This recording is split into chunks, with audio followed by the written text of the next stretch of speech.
Good afternoon friends, मैं हूं आपका होस्ट और दोस्त Shailesh Kumar. Welcome back on my YouTube channel SKB Mantu sir.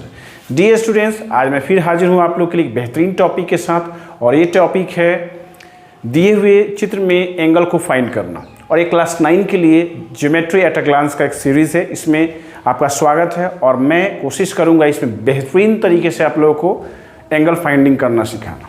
आइए देखते हैं पहला क्वेश्चन। नीचे की आकृति में यदि AB समानांतर है DE के, तो एंगल BCD का मान ज्ञात करें। यानी आपको यहाँ पर दे रखा है कि AB पैरेलल DE, यानी यहाँ पर AB और DE क्या है, पैरेलल है, यानी कि समानांतर है, और हमें BCD का एंगल फाइंड करना है। ऐसे क्वेश्चन में बिल्कुल आपको ध्यान देना है कि कंस्ट्रक्शन की आवश्यकता होती है।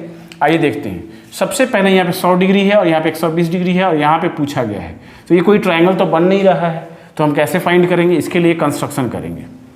जैसे कि कंस्ट्रक्शन ऐसे कर सकते हैं हम लोग, ये समानांतर हमने खींच लिया, और जैसे ही हम लोगों ने कंस्ट्रक्शन किया तो आप लोगों को पता चलेगा कि यदि AB के समानांतर ये रेखा है, मान लीजिए मैंने इसे मान लिया कि ये P और ये L है, तो अब आप देख पाएंगे कि PC जो होगा AB के समानांतर होगा, तो यहाँ वाला कोण, ये दोनों तिर्यक रेखा के एक ही ओर के अंतः कोण हो जाएंगे। यानी ये 100 डिग्री है, तो ये ऑब्वियसली सी बात है कि 80 डिग्री होगा। फिर यहाँ पे देखिए, अगर CL D के समानांतर होगा, समानांतर है भी, तो ये 120 है, तो यहाँ पर तिर्यक रेखा के एक ही ओर के अंतः कोणों के योग से ये 60 डिग्री हो जाएगा। अब हमें लीनियर पेयर का कॉन्सेप्ट बनाना है कि एक सरल रेखा पर कितना D कोण बनता है, 180। अब हमसे पूछा गया है B, C और D। अब इसका मान निकालना है, यानी इसको मान लीजिए X, यानी BCD को। अब चूंकि हम जानते हैं कि एंगल आप यहाँ पे देखेंगे 80 डिग्री और प्लस x यानी BCD प्लस एंगल 60 डिग्री, और इक्वल टू कितना हो जाएगा, 180 डिग्री। कैसे? लीनियर पेयर एक्सियोम से।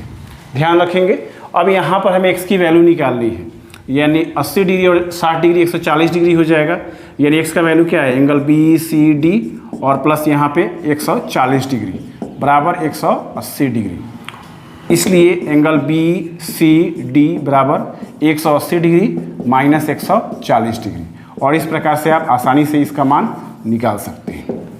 तो यहाँ पे ध्यान रखेंगे, ऐसे क्वेश्चंस में हमेशा कंस्ट्रक्शन करें। आइए देखते हैं अगला सवाल। नीचे की आकृति में AB समानांतर है CD, तो alpha plus beta plus gamma का मान ज्ञात करें।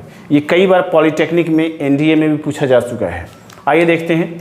सबसे पहले हमें पूछा गया कि अल्फा बीटा और गामा का वैल्यू क्या होगा। इसमें भी हम वही वर्क करेंगे, यानी कि समानांतर रेखा एक ड्रॉ करेंगे। देखिए, ठीक इसके बीच से एक समानांतर रेखा खींचे, और ये इसका समद्विभाजक भी होगा इस एंगल का। यानी कि यहाँ पे ध्यान देंगे, अगर ये अल्फा है तो ये गामा है, तो ये गामा बाई 2 हो जाएगा, और नीचे वाला भी गामा बाई 2 होगा। यानी ये भी गामा बाई 2 और ये भी नीचे वाला गामा बाई 2। अब हमें फाइंड क्या करना है? अगर हम थोड़ा सा ध्यान देखें कि ये जो रेखा है, मान लीजिए इसको मैंने P और L मान लिया, तो ये PL जो रेखा होगी वो AB के भी समानांतर है और CD के भी समानांतर। तो ये वाला और ये वाला तिर्यक रेखा के अंतः कोण हो गए, तिर्यक रेखा के एक ही ओर के अंतः कोण। इसका अर्थ है, इसलिए हम लिख सकते हैं alpha plus gamma by 2, alpha plus gamma by 2 बराबर 180 डिग्री। और फिर हम लिख सकते हैं once again beta plus gamma by 2 बराबर 180 डिग्री। और ये कैसे हुआ? तिर्यक रेखा के एक ही ओर के अंतः कोण, तिर्यक रेखा के एक ही ओर के अंतः कोण के योग से, एक ही ओर के अंतः कोण के योग से, के अंतः कोण के योग से। अब हमें ध्यान देना है, दोनों समीकरण को जोड़ना है। जैसे ही हम लोग जोड़ेंगे तो अल्फा के जगह पे अल्फा, बीटा के जगह पे बीटा, और गामा बाई 2 गामा बाई 2, यानी गामा का आधा और गामा का आधा, आधा और आधा पूरा होता है, यानी कि गामा। और इस प्रकार से 180 और 180 360 डिग्री, और इस प्रकार से आप इसका आंसर बना सकते हैं। डियर स्टूडेंट्स, अगर आप चाहते हैं एंगल को फाइंड करना, तो बिल्कुल ध्यान रखें, कंस्ट्रक्शन का हेल्प लें और आप लोग आसानी से इसको बना सकते हैं। अब इसका स्क्रीनशॉट ले लें आप। आइए देखते हैं अगले क्वेश्चन की तरफ। यहाँ पे देखिए, नीचे की आकृति में L समानांतर M है, तो X का मान हमें ज्ञात करना। आप देख पा रहे होंगे L और M समानांतर है। यहाँ पे 60 डिग्री दिया हुआ है, यहाँ पर X, और यहाँ पे 50 डिग्री। यानी कि हमें यहाँ पे वैल्यू x का फाइंड करना है। उसी प्रकार से आपको फिगर नंबर 2 दिखाई दे रहा होगा, यहाँ पे 100 डिग्री, यहाँ पे 20 डिग्री, और हमें यहाँ पे x की वैल्यू फाइंड करनी होगी। यहाँ पे देखिए 130 डिग्री, 20 डिग्री और x डिग्री, और इस प्रकार से हमें x का वैल्यू फाइंड करना है। सब में एक ही कॉन्सेप्ट है कि हमें कहीं ना कहीं कंस्ट्रक्शन का हेल्प लेना है, और कंस्ट्रक्शन के थ्रू हमें लीनियर पेयर एक्सियम को याद रखना है और ट्राइंगल का सम। तो आइए देखते हैं पहला क्वेश्चन। आप देख पा रहे हो कि L और M समानांतर है, तो यदि ये 60 है तो आप जाहिर सी बात है कि ये भी 60 होगा यहाँ पे एकांतर कोण से। इस चीज़ को आप समझ गए होंगे। अब ध्यान देना है, चूँकि ये 60 है और हमें इसका वैल्यू फाइंड करना है, तो ये 60 है तो ज़रूर ये 120 रहा होगा, चूँकि ये ट्रायंगल बना रहा है।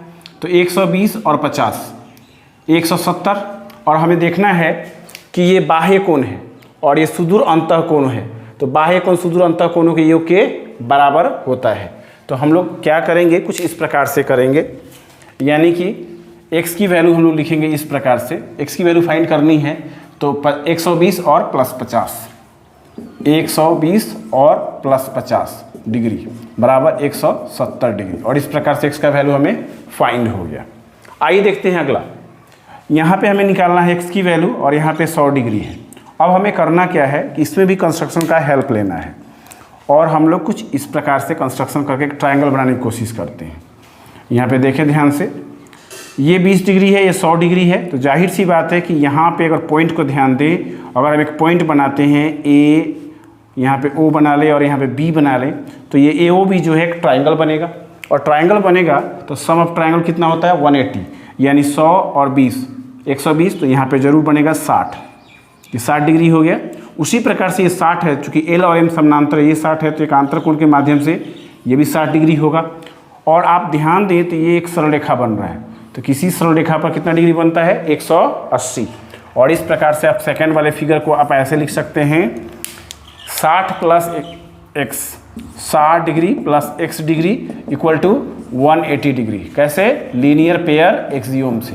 अब हमें x की वैल्यू फाइंड करनी है। x इक्वल टू 180 डिग्री, और यहाँ पे प्लस 60 है तो यहाँ पे माइनस 60 डिग्री, यानी कि x की वैल्यू कितनी हो गई 120 डिग्री, और इस प्रकार से आप x का वैल्यू फाइंड कर पाएंगे।